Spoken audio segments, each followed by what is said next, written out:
నేరుగా Shri Lakshmi agro forms మరియు project లో ఇన్వెస్ట్ చేయండి. రేపటి కోటీశ్వర్లు అవ్వండి.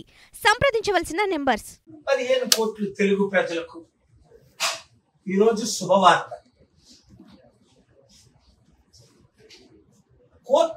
ఆంధ్రప్రదేశ్ హైకోర్టు 17 లో honourable justices Narendraji, honourable justices Kiran my heard my petition about the much needed special status for Andhra Pradesh state.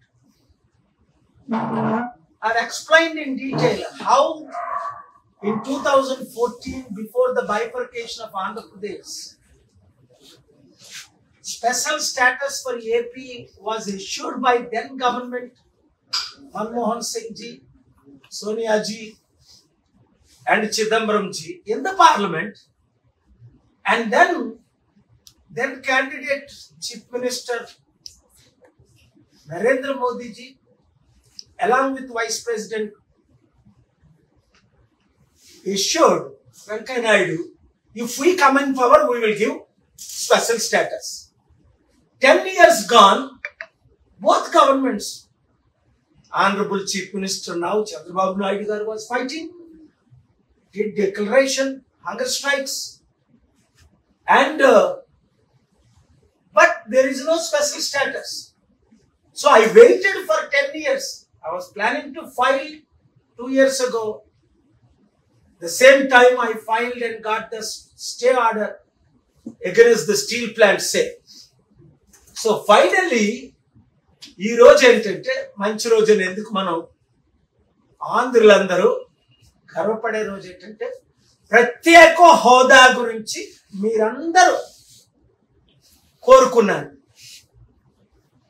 ఎమ్మెల్యేలు, మంత్రులు, ముఖ్యమంత్రులు పోరాడారు, తేలకపోయారు.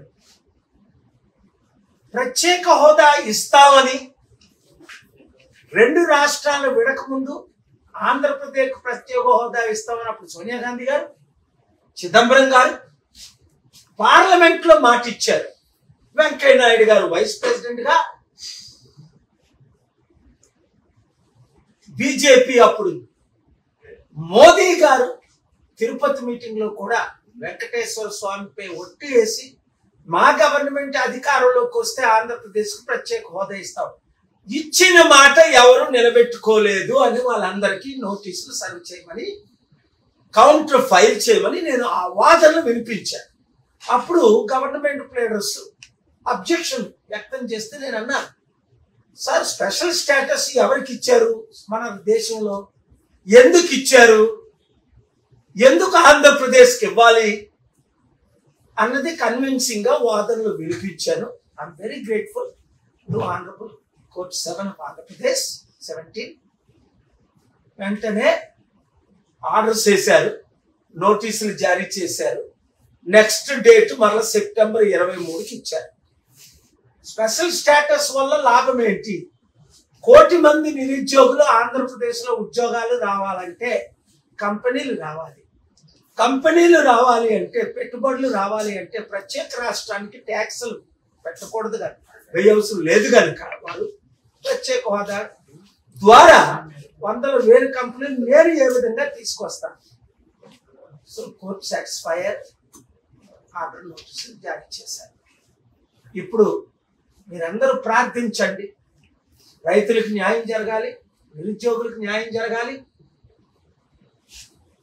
రాష్ట్ర 13 లక్షల కోట్లు అప్పు ఉందండి. అప్పుడు మాకు ప్రత్యేక రాష్ట్రం ఉన్నప్పుడు 1,00,000 కోట్లు మాత్రమే, అది కూడా ప్రత్యేక రాష్ట్రం ఇవ్వలేదు కనుక ఇంత అప్పు, ప్రత్యేక హోదా రాష్ట్రానికి ఇవ్వలేదు కనుక ఇన్ని కష్టాలు. ఇప్పుడు చంద్రబాబు నాయుడు గారు మొన్న కూడా మళ్ళీ మోదీ గారిని కలిసినప్పుడు ఒకటే మాట చెప్పారు, మీడియాలో కూడా ఒకటే మాట చెప్తున్నారు, రాష్ట్ర పరిస్థితి బాగులేదు, ఖజానాలో ఏం డబ్బు లేదు, వాగ్దానాలు నెరవేర్చడానికి డబ్బు లేదు.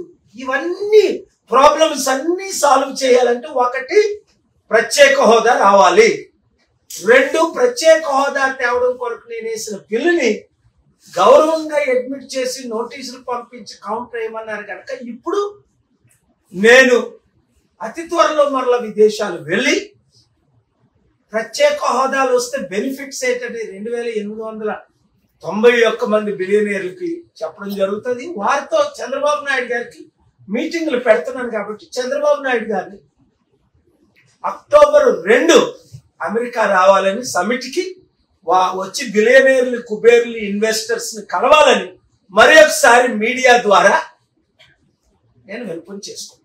Thank you very much.